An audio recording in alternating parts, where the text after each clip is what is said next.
आज तुम बड़े हो गए, विचार करना, तुम्हारे माँ ने और तुम्हारे पिता ने तुम्हारे लिए कितना कष्ट उठाया। स्वयं गीले में सोई, तुम्हें सूखे में सुलाया। स्वयं रोती रही पर तुम्हें पढ़ाया बढ़ाया, तुम्हारे जीवन को धन्य किया।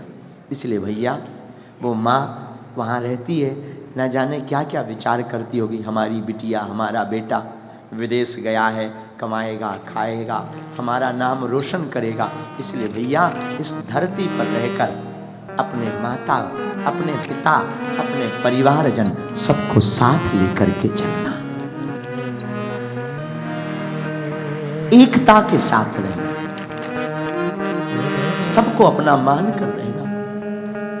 परदेश की भूमि में हमें सबको अपना मान कर चलना है। बड़ा बनना है तो परिवार को एक करके चलो, अपनी संस्कृति की रक्षा करके चलो। जागना है तो तीसरा सूत्र जागने के लिए, पहला सूत्र संस्कृति का संरक्षण, दूसरा सूत्र परिवार की एकता और तीसरा सूत्र अपने परिवार में आने वाली पीढ़ियों की ठीक से परवरिश,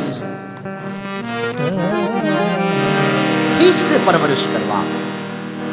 बहुत सावधानी पूर्वक याद रखना, जैसी संगत होगी वैसी ही रंगत होगी।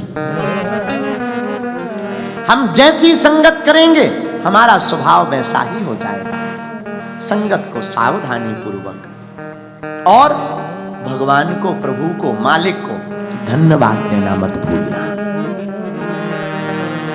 उनको धन्यवाद दो, प्रभु को धन्यवाद दो, अपने मालिक को धन्यवाद दो, अपने आराध्य को धन्यवाद दो, अपने माता पिता को धन्यवाद दो। विचार करो, माता पिता ने अगर तुम्हें जन्म नहीं दिया होता तो क्या तुम इस पृथ्वी पर होते? माता पिता का सम्मान करो, मां से बढ़कर के दुनिया में कोई नहीं। बड़े खुश नसीब होते हैं जिनकी मां होती है। बहुत से लोग तरसते हैं मां के सुख के लिए, मां की छाया के लिए, और हम लोग स्टेटस के नाम पर, हम लोग अपनी लाइफ सेटलमेंट के नाम पर, हम लोग फ्यूचर ब्राइट के नाम पर अपने उस प्राचीन परंपरा को, अपनी उस छत्र छाया को, अपनी उस जननी को भूल जाते हैं। ये दुर्भाग्य है। कुछ लोग कहते हैं महाराज जी हमारी मजबूरी है। भैया कितनी भी मजबूरी हो, तुम 24 घंटा अपने लिए निकालते हो, 1 घंटा अपने परिवार के लिए निकालो। 8 घंटा तुम सोते हो, 1 घंटा परिवार के लिए, 1 घंटा अपनी संस्कृति के लिए जरूर निकालो। भैया जीवन में सब कुछ प्राप्त है तुम्हें और सब कुछ मिलेगा, पर टिकेगा तभी जब तुम्हारे ऊपर तुम्हारे माँ बाप का आशीर्वाद होगा। जब माँ बाप की छत्र छाया होगी तभी टिके। बुरा ना मानना, हम तो बहुत साधारण जगह से हैं, हम ज्यादा पढ़े लिखे नहीं हैं, ना हमारी कोई उतनी योग्यता है, हम तो साधारण जगह से हैं, पर हमारी जो भी सामर्थ्यता है ना, इसमें पूरा का पूरा प्रसाद हमारे माँ बाप और हमारे गुरुदेव का। ये गुरु की कृपा है, माता पिता का आशीर्वाद है कि हम कुछ बोलने की सामर्थ्यता है। हम ज्यादा शब्दों का ज्ञान नहीं है, हमें ज्यादा हमारी बुद्धि नहीं है, हम दिमाग से खेल ही नहीं पाते क्योंकि हम सीधा सीधा खेलते। पर भैया वो खुश नसीब होते हैं जिनकी माँ होती है। अपनी मातृभूमि को मत भूलना, अपने माता पिता को मत भूलना, उनके उपकार को मत भूलना। कुछ लोग कहते हैं हम भूले तो नहीं है, पर तुम उनका उपकार चुका भी तो नहीं रहे। आप भूले नहीं हो तो आपने किया क्या? बहुत से बच्चे माता पिता से पूछते हैं कि हमारे लिए क्या किया। हम आपसे पूछते हैं कि आपने अपने माँ बाप के लिए क्या किया? आपने ऐसा क्या किया माँ बाप के लिए? बेटा और बेटी वो महान नहीं है जो माँ बाप के नाम से जाना जाए। बेटा और बेटी तो वो महान है कि ऐसा नाम कमाए कि वो किसी भी नगर की गली के कोने की नुक्कड़ की पान की दुकान पर तुम्हारा पिता खड़ा हो तो बगल में निकलने वाला ऑटो वाला कह दे ये फलाने का पिता खड़ा हुआ है। जब इस महान विचारधारा के साथ आप अपने जीवन शैली को जिएंगे, तब हम गर्व के साथ कह सकेंगे आप बड़े से बड़े संकटों में भागेंगे नहीं, जागेंगे। क्योंकि आपके पास संकट मोचन भी तो है। आपको संकट से क्या घबराने की आवश्यकता? कौन है आपके पास? जोर से बोलो, जोर से बोलो। संकट मोचन भी तो है, तो घबराने की आवश्यकता नहीं। संकट कटे मिटे सब पीरा, संकट ते हनुमान छुड़ा, मन क्रम वचन ध्यान जो लाभ है। संकट से छुड़ाने का काम सरकार का है। उनके चरणों को पकड़ो, कैसा भी संकट आ जावे घबराना नहीं, कैसी भी विपत्ति आ जावे घबराना नहीं। पर भैया अगर आपको जागना है तो पहले अपने कर्तव्यों का निर्वहन करो। आप स्टेटस और फ्यूचर ब्राइट के चक्कर में भागे जा रहे, दौड़े जा रहे, जिंदगी जिए जा रहे, पर कभी विचार कर मुड़कर देखना कि हम लोग ठीक कर रहे हैं या नहीं। इसलिए रोज सोने के पहले 5 मिनट विचार करो, आज हमने क्या अच्छा किया, क्या बुरा किया, किस पर क्रोध किया, किसको प्रेम बांटा, और क्या सुधार करना। 5 मिनट आत्म मंथन करो। बाकी तुम्हें चिंता करने की जरूरत नहीं है। जब तक हम जीवित हैं, हम तुम्हारे लिए अपने सरकार से प्रार्थना करें, हम अपने प्रभु से प्रार्थना करेंगे। और केवल प्रार्थना इसलिए करेंगे कि आपके जीवन में संस्कृति, उत्थान, उन्नति। हम तो यहाँ आकर के कह भी रहे थे, हमने पूनम बहन को भी कहा कि यहाँ आकर हम अपने आराध्य हनुमान जी से प्रार्थना करते हैं कि दुबई, यूएई इसकी खूब उन्नति हो गई, और यहाँ रहने वाले लोगों का खूब भला हो गए, सबके जीवन में भक्ति जागे। भैया हम आपको भगाने नहीं, जगाने आए। इसलिए भागना नहीं है, क्या करना है? जोर से तो बोलो, क्या करना है? तो आज का सूत्र किस किस को याद रहेगा? हमें भागना नहीं है, क्या करना है? जागना है। और जागना कैसा? कुछ दिनों के लिए या हमेशा के लिए है? या कुछ दिनों के लिए? पक्का? पर इतने ज्यादा भी मत जाग जाना कि फिर बुझो ही ना। जागना तो है, इतना जागना है जिसमें हमारा आपका आत्म कल्याण हो सके। क्या हो सके? अरे जोर से बोलो, आत्म कल्याण। तो अब जागने के सूत्र कितने हैं? 3। कौन कौन? ध्यान, ज्ञान, स्वयं के अहमता का दान। फिर से सुनो, ध्यान, ज्ञान और स्वयं की अहमता का दान। अहम मतलब ईगो। दुनिया में जितनी भी लड़ाई है, ईगो की लड़ाई है। सब ईगो में मरे जा रहे हैं। ईगो हर्ट होता है तुरंत, अरे मुझे ऐसा कहा। अभी कोई बहुत फेमस आदमी आ जाए, उसे बैठने ना पूछो, तुरंत उसकी पूरी अध्यात्म, पूरी आस्था बिखर जाएगी। हमें नहीं पूछा, हमें, अरे हो गए बागेश्वर सट नक्कटा ठटरी के बरे। तो पूरी दुनिया में लड़ाई अभिमान की है। और याद रखना, दुबई में रहने वाले प्रियजनों, अहम की अकड़ ज्यादा चल नहीं सकती, मौत की घड़ी कभी टल नहीं सकती। लूट कर दौलत भले ही जमा कर लो, पर पाप की कमाई कभी फल नहीं सकती।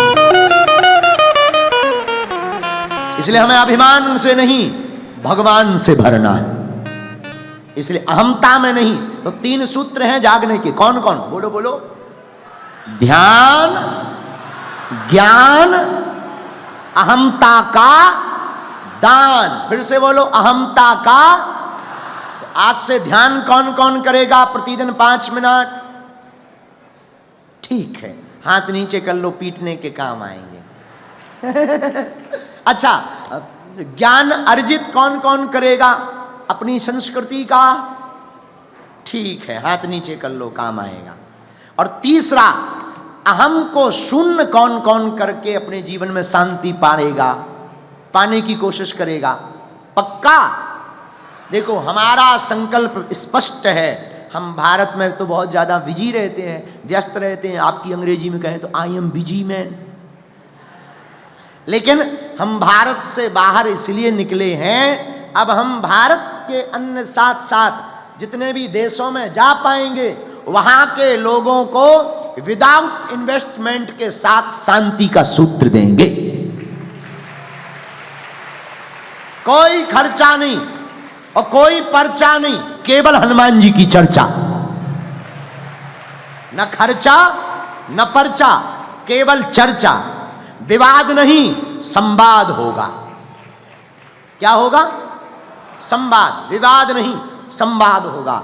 और शांति को पाने का यही। अच्छा, शांति मतलब कोई औरत का नाम नहीं है, हाँ?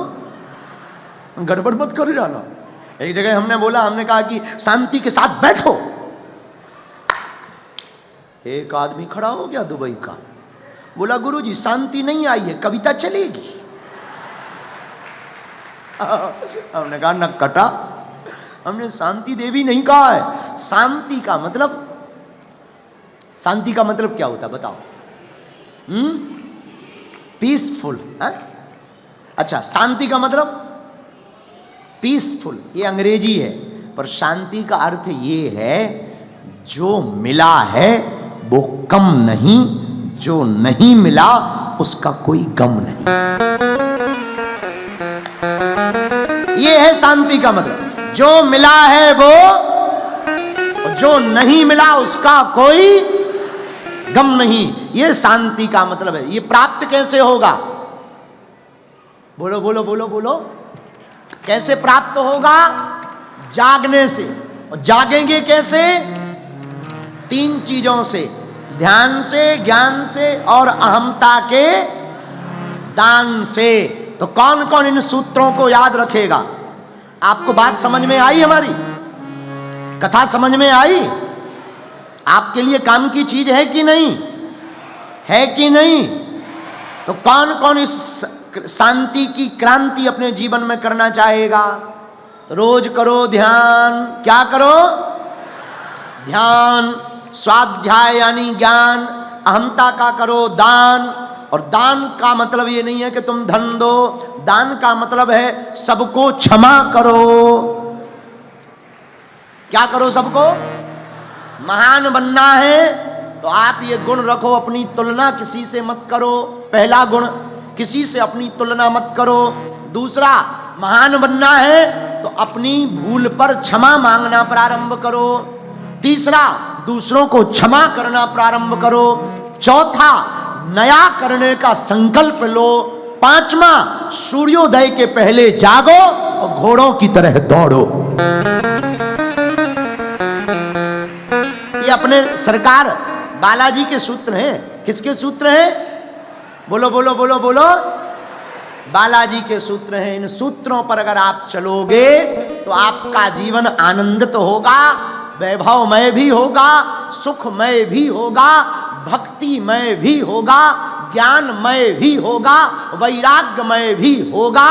ना काहू से दोस्ती, ना काहू से। ऐसा ही जीवन आपका हो सकता है। 120 करोड़ हिंदुओं के भाव को अपने से जोड़ा है। बागेश्वर धाम को आपने जो सम्मान पूर्वक बुलाया, जो सुरक्षा, जो सिक्योरिटी, इस कार्यक्रम को जो आपने कराया, सच बताएं बागेश्वर धाम हम भर नहीं है। यहाँ रहने वाले जो लाखों लोग हैं और भारत में रहने वाले 100 करोड़ जो सनातनी हैं, उनका नाम बागेश्वर धाम है। आपने 100 करोड़ 100 करोड़ सनातनियों के भाव का सम्मान किया है। ये पहली आपकी महानता है। दूसरी दुबई की महानता ये है, यहां समान नागरिकता है। हाँ जी या ना जी? बोलो है या नहीं? यहां के मूल निवासी भी वही नियम का पालन करते हैं जो बाहर वाले करते। हमने ये देखा। तीसरी यहां की बात जो सबसे खूबसूरत है, सभी को नियम पालन करना पड़ता है। भारत में चाहे तुम दाएं से गाड़ी चला लो, चाहे बाएं से, चाहे जितनी चीपों कर लो, पर यहां पर एक सिस्टम है और वो यहां के मूल निवासी भी फॉलो करते हैं और विदेशी लोग भी फॉलो करते हैं। ये सबसे अद्भुत बात है कि यहां सब कुछ प्रोटोकॉल में है। यहां की हमने चौथी जो खूबसूरती देखी वो ये देखा है कि विश्व को एक आपने इतना बड़ा संदेश दिया कि यहां बड़ा मंदिर भी है तो गुरुद्वारा भी है। और चर्च भी है और मस्जिद भी है। ये जो आपने संदेश दिया ना, एक नई लाइन खींच दी। मतलब पूरी दुनिया में आपको सब कुछ देखना हो तो दुबई आ जाओ। पांचवी जो बात, अच्छा हम दुबई की इतनी महिमा क्यों गा रहे हैं हमें खुद नहीं पता, पर हम गा रहे हैं। और पांचवी जो हमने बात यहां की देखी वो और अद्भुत है, सुरक्षा। हाँ जी या ना जी, हाँ जी या ना जी। ये 5 बातें तो हम यहां से लेकर के जा रहे हैं। और केवल सुरक्षा नहीं, स्वास्थ्य मुफ्त, शिक्षा मुफ्त, स्वास्थ्य व्यवस्था। और हम तो ये बात लेकर के यहां से जा रहे हैं, हम अपने भारत में जाकर के सबको बताएंगे। पर भैया अब एक बात बोलें, यही संस्कृति हमारे भारत से मिलती जुलती है।